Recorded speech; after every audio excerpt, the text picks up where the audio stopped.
With huge momentum after breaking all records last Monday and coming off Road Wild Saturday night, the Wolfpack opened the show on the first night of the new Monday Night Tours format, with both shows having 1 hour unopposed.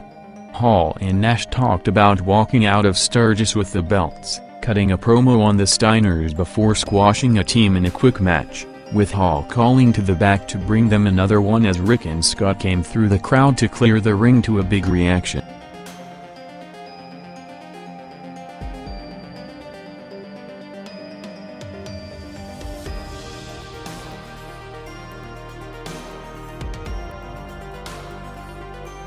The Steiners were back out, with Scott saying that Hall and Nash were beaten and got themselves disqualified, as DiBiase said that the Steiners outclassed the Outsiders and the only reason they don't have the belts is the referee DQ, calling out the referee, with the Steiners hyping the eventual rematch between them.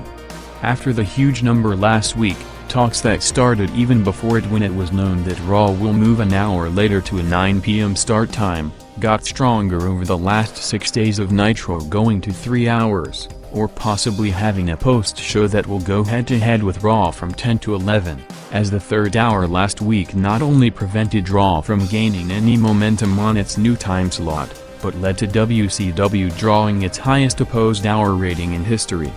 Until that decision would be made, WCW countered it in the meantime by moving the Nitro replay to 10 to 12 immediately after the live broadcast ends, with the first hour of the replay going against the second hour of Raw. As would be expected every week now from both shows and the unopposed hours, WCW continued to climb throughout the first hour, hitting 3.8 rating in the third quarter for the Steiners' DiBiase promo and Eddie Guerrero vs. Chris Jericho.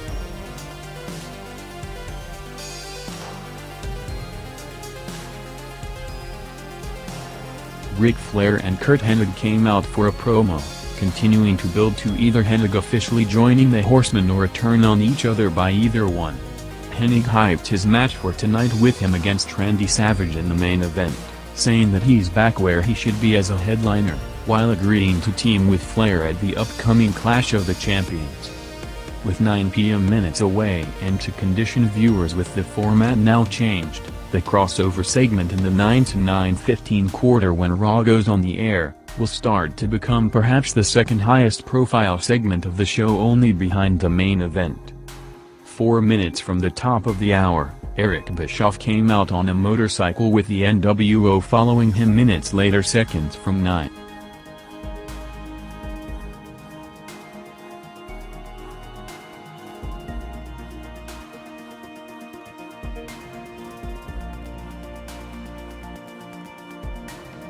Eric and the nWo opened the second hour singing to Hulk Hogan on his 44th birthday, with him off the show shooting a movie in Montreal. Saying that the title is back and the nWo is stronger than ever, before turning to Giant, who was shown earlier about to enter the building. Eric said that Giant has a restraining order and will go to jail if he gets within 50 feet from him, as Giant crossed the line and taken out of the building. WCW again maintained almost the entire unopposed audience even with Raw on the air, starting big with a 3.9 rating for the nWo Giant segment in the following tag match.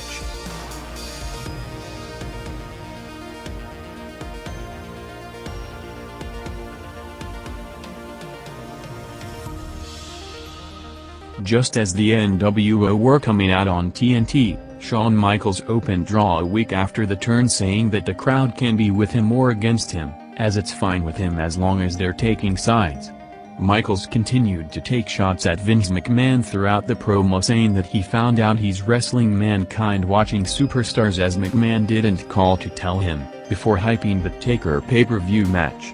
Michaels said that the company put him on their hit list and called out Slaughter, saying that nobody steals his spotlight, telling him that he knows the company are out to get him, so he got himself an insurance policy to be revealed later. Michaels, who wanted and is now placed in a similar role to his Wolfpack buddies on the other channel, now has the creative freedom as a heel to bring his natural personality on TV, starting perhaps the most memorable run of his career, with him set to return to the ring for the first time since June.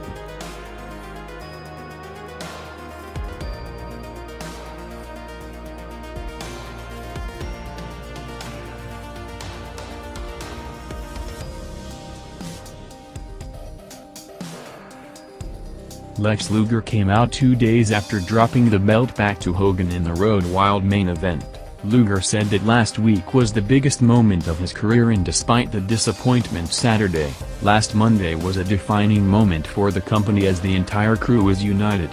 Saying that he already beat Hogan 3 times this year and the next time he gets a shot he will take the belt back.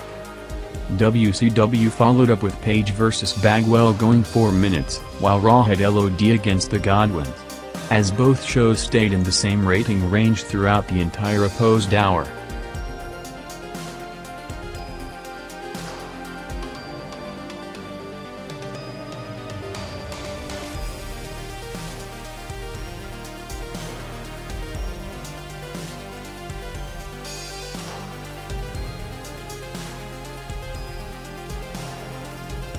Raw had a video package in the next hour of Bret Hart taking the title back to Canada, getting a huge ovation when landing at the Toronto airport.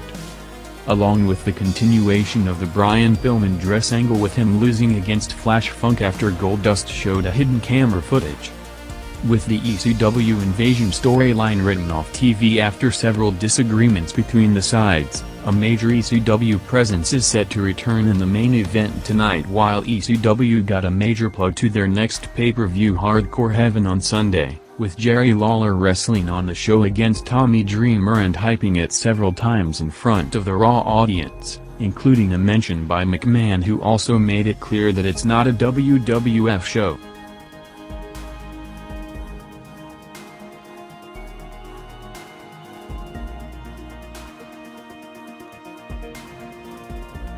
Similar to last week, WCW set up for a loaded final quarter, starting with J.J. Dillon offering Sting another contract, this time for a match against Syxx, as Sting again ripped it up, with the crowd getting the hint, as in perhaps the biggest reaction of the already hot crowd on the night. The building erupted with Hogan chants, with the idea that Sting won't accept a match against anyone unless it was Hogan.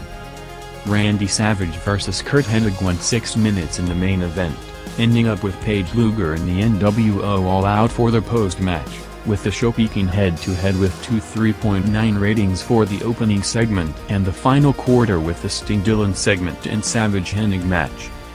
WCW stayed near record territory with a big 3.8 rating, second competitive rating only to last Monday, outdrawing Raw in the one head-to-head hour with a 3.9 to 2.6. With the combined audience between the shows the second biggest in history, only behind the record set last week.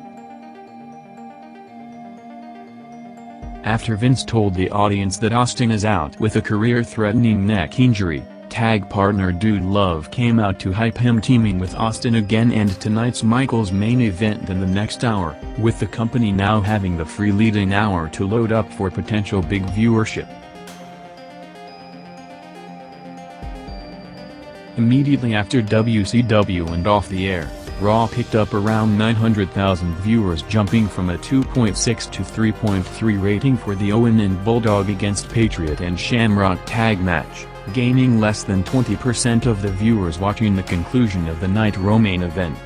While the almost guaranteed bump in the second hour will boost Raw's overall numbers, it also indicating that the WWF would have to do more to get the WCW audience to sample their product, as they will not just automatically switch to USA when the show on TNT is over.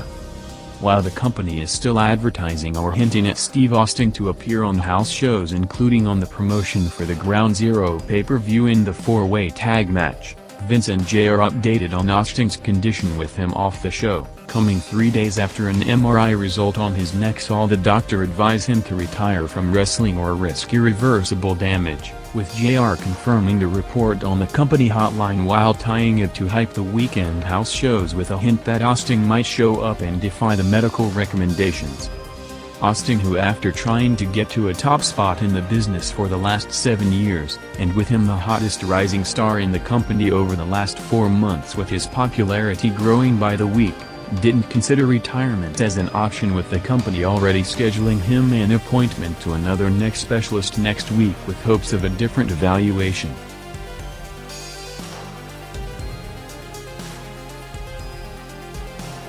Raw's final half hour saw the company starting to establish what ended up as two game-changing groups, as after hyping a new member on the Nation, Rocky Maivia made his TV return after months out with knee injury, giving Farouk the win to turn heel and join the group, officially starting the new Nation run. With the turn set but still not airing on TV, 3 days before it on a Friday night house show in Miami, Farouk vs. Rocky was one of the most talked about matches on the show, including getting local mainstream coverage due to their former rival football teams and the Miami Hurricanes and Florida State, with Rocky going over in front of the hometown crowd.